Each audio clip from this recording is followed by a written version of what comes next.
how to handle investors when you're trying to source deals. Now, interestingly, I think there's a lot of people who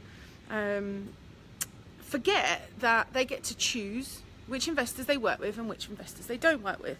Okay, it's your business, and you have the choice to work with the people, the clients that you want to work with. There are some amazing investors out there. There's lots of investors that I work with who are happy to follow the rules, are happy to give the paperwork over, are happy to answer the phone even. You know, there's some people that just don't even answer the phone. They want to deal with everything on text message. Honestly, it can be a pain in the arse, okay? So I guess my top tips, in terms of making sure that you're dealing with the best investors you can, and I'll be honest, you know, we still deal with idiot investors. There are still a lot of them who feel like they're better than me, feel like they're better than my team, speak to my team appallingly, assume that they know best. Unfortunately, that's just people. If you're an arsehole, you're an arsehole. It doesn't matter who you're dealing with. They all deal with everybody the same. So I'd be interested to know, if you just stick in the comments box, if there's anyone on. I can see there's a few people on, but what have been your experiences of investors? Because if there's any specific questions I can answer, I'd love to. Just put them in the comments box. But yeah, so top tips really are, do your due diligence checks right at the beginning, because once you start to get an investor through that process, through the due diligence section, then actually what ends up happening is they have to commit, they have to put some time in and some effort in. Now, if they're idiots and they have no intention of ever buying the deal, and they've got no money, and they're just really kind of sneaking around trying to figure out what's going on, and sadly there are a lot of those, then they won't put the effort in to actually fill out your forms, sign your terms and conditions, send you over their ID. Now, there are still some that will go through that process and then just become a pain. That's just the nature of it. What I think you have to remember as well is they're busy people, just like you're busy people. So it's important that also you treat them with the same degree of respect that you would expect to be treated with. It's a business partnership. Okay, you're working with them. You're not working for them. You're not their employee. You're working with them to help them grow their business. So it's important they understand that, and it's important that you understand that as well.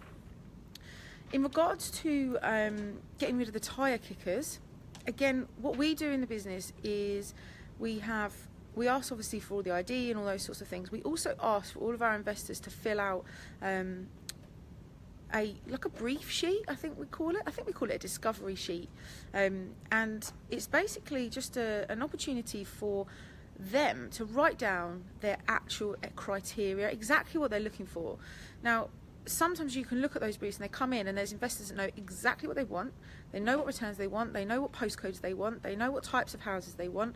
They know what budget they've got to spend. They can send you things like proof of funds and all of that sort of stuff. On the other hand, you've got investors who will just send you back anywhere, any type, anything.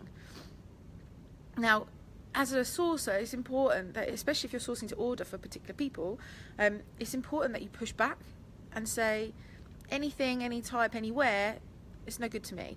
I need to know what you want. I need to know how I can help you. Yeah, it's really important that you push back and explain to them that unless they can give you some sort of guidance in terms of what they actually want, what they're really looking for, what they're trying to do in their business, it's really going to be difficult for you to serve them well and help them to grow that business. So there's a couple of tips there really.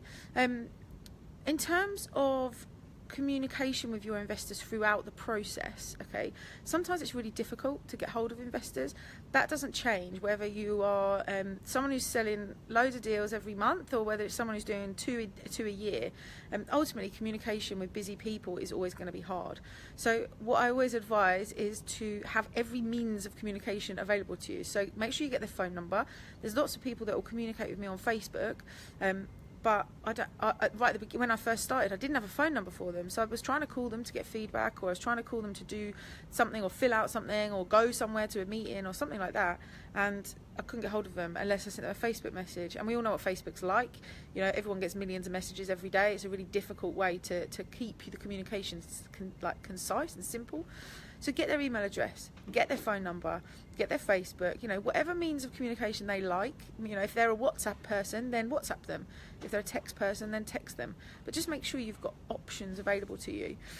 We had some viewings yesterday, and the investor was brilliant. He phoned me straight afterwards, gave me his feedback, has positioned what he needs us to go away back and negotiate on top of what we've already negotiated. That level of communication is what I try and do with all of our team, and that's really supported by Kat, who runs our investor liaison processes. But it all starts with making sure that you start everyone off on the right foot. So making sure right at the beginning you position yourself as someone that's there to help them.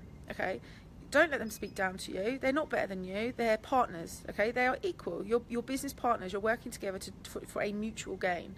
Okay, so don't feel like you have to follow what they want you to do just because they're the ones with the money, because you don't. Okay, they will have more respect for you and more trust in you, and you'll be way more credible if you just follow the rules. You've got a system in your business, stick to it. That is really one of the things that's changed our internal workings substantially since when I first started, and I felt like I needed to do what they wanted me to do. And now, where I just stick to my guns generally, there's nobody that gets an address out of our business on a property to do their desktop vals or anything like that until they've signed my terms and conditions. Nobody. It just doesn't happen. And I think as an industry, as sources, if we all kind of seem to follow the same process and we're all doing things compliantly and as we should be, then investors will get used to it, and investors will actually then just start to fall in line to a certain extent. I think as well, thinking about compliance, are you compliant? If you're going to be asking for ID, anti-money laundering documentation, all of those things to do your checks, then you obviously need to be data protection registered. You need to be able to show them, what your ICO number is and all those sorts of things if they ask for it. Don't ask for people's private information if you're not set up compliantly, because you're going to get in trouble for it. And people aren't going to want to give you their data. So it comes as a balance. Okay, you need to be doing things right your end. They need to be doing things right their end, but it's all about communication. One of the things I know that Tina Walsh does, it's not something we've introduced yet, we're in the process of creating the document, but what Tina does is she has a document that goes out to her investors right when they first start working together, and it basically is a document that explains the next step. This is what we're going to do, this is how it's going to work, this is why I have to ask for these set things, this is where my sort of commitments are in terms of compliance and all of that sort of stuff. And that document goes out right at the beginning. Now that document then just sets the playing field. It sets the expectations on all parts, what they can expect from her and what she can expect from them, and provided they're happy to work like that, then she progresses.